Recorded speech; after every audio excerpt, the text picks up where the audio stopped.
Dr. Sella here, and running midline triple out of the double flex formation, which I've always referred to as flex, has been done more in 2021. It was done more in 2021 by Army and Air Force than the previous year, where it was predominantly out of the spread formation.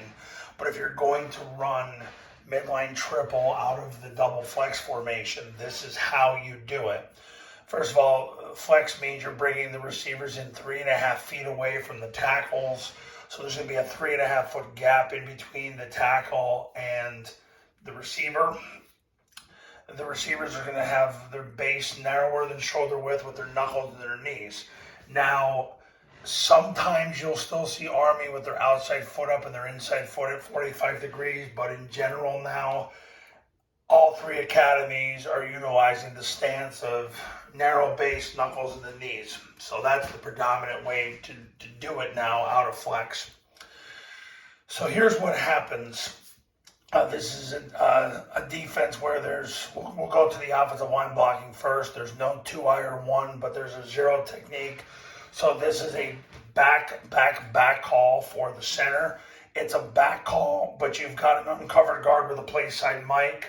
So basically the guard is going to tell the tackle to slip, because he's going to tell him that I can keep the mic out of the B gap, so outside release in case he runs over the top. So the guard and the tackle have the mic to the free safety. So if the mic stays put or closes on the dive, the guard who's stepping with his left foot first is going to block the mic. He's going to get 2 hands on the mic, and then the tackle outside releases to the safety. If he runs over the top, and remember, the reason why you're running midline triple is because number one is taking the dive. If the backer releases over the top, the tackle's outside releasing, he's getting his left knee through the crotch of the mic, his left hand through the stomach, and taking 4-inch northbound steps from there. The guard will continue vertically to the safety. He doesn't chase the mic, he replaces them, and then gets his left knee through the crotch to the safety. But see, that's what happens on a back call. You have a back call and an uncovered guard with a play side mic. He's got to make the slip call to tell the tackle to outside release. So we've covered those two. The center is going to step with his play side foot first. He's going to take a 6-inch zone step, and then a second step, he's going to put his left knee through its crotch to the zero, left hand to the stomach, 4-inch northbound steps. The guard is going to put his right knee through the crotch of the zero technique, right hand to the stomach, 4-inch northbound steps. The backside tackle is going to sprint his belly button through the hip of the backside guard, while the backside receiver sprints through the goalpost, cutting off the half-field player. So we've covered the line right there. Now, often I get the question, hey, I saw Air Force and Navy and Army base the zero and use the guard to cut off the will. Why don't we do that?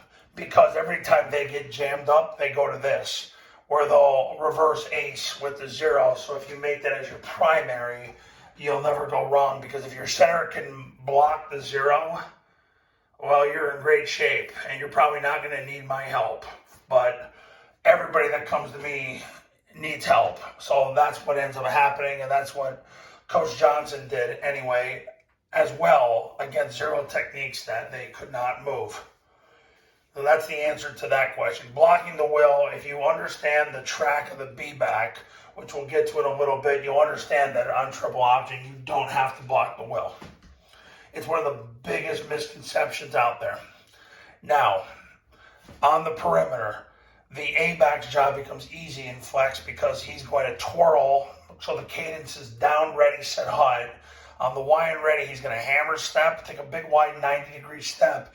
He's going to take 2 135-degree steps, and then on his 4th step, he's going to turn his belly button to the line of scrimmage.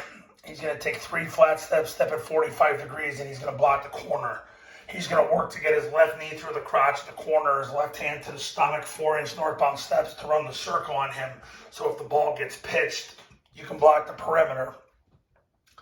If the corner flies up the field, he's going to put his helmet to the left, his right forearm through the corner. He's going to trap him and drive him out of bounds. So it's easier in flex for the A-back.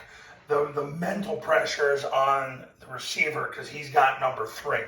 So he's got number 3. So he knows 1 and 2. Number 1, it starts from a 2 technique out. Number 1's a defender from a 2 technique out. And then number 2 is the next down person past him. And if there wasn't any down person past him, it'd be the next guy that's outside the receiver. So you got 1 and 2 right here, which is standard with the 50 defense. They belong to the quarterback and they are not touched. So basically for the receiver, he's got number 3. So he doesn't have the corner because the corner belongs to the A-back. You can define this a lot of different ways, but he doesn't have the corner, so he is going to block the safety.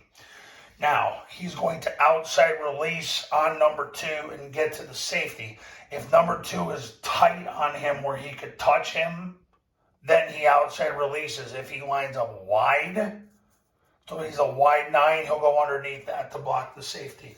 I've noticed when I do camps, a lot of high school kids will go underneath it regardless, but the reality is, if they can touch you, you want to outside release it, because if you try to inside release it and number 2 can get his hands on you, he'll shove you into the C gap, and then they gain an extra player because you won't get to the safety in time. That's why you have to do it that way. The quarterback is going to take the snap, he's going to jump in the backside A gap, and he's going to point the ball. The B-back is going to sprint through the ball. He's going to sprint through the play side hip of the guard. He's going to sprint through the play side hip of the guard. He doesn't want to bend it back inside because then you have to block the will. But the B-back's going to sprint through the ball. He's going to sprint through the play side hip of the guard, and he's going to sprint through the end zone. And he's going to do that. But he won't have the ball if number 1 takes the B-back, because the quarterback will then reseat the ball, step with his play side foot, replace number 1 and score. And then if number 2 could tackle the quarterback stops his feet and he flicks the ball to the A-back coming around. The A-back's going to hammer step at the snap, take 2 135-degree steps after that, and then his 4th step is the key step because he turns up at 60 degrees to catch the pitch, hit the seam, and score. So that is how you run midline triple out of flex. This is the guy that has to do all the thinking because he's got basically number 3. So 1 and 2 belong to the quarterback. The corner belongs to the A-back. He's got the extra player. So he's got to identify the extra player. So it does take a lot of work for the receiver, so he ends up going to the right person. In high school, my honest opinion is if he goes to the right person, it's a win because it's a lot on the receiver. If you run this both on a spread and on a flex, it's a lot on the receiver. If you want to win in 2022, give me a call.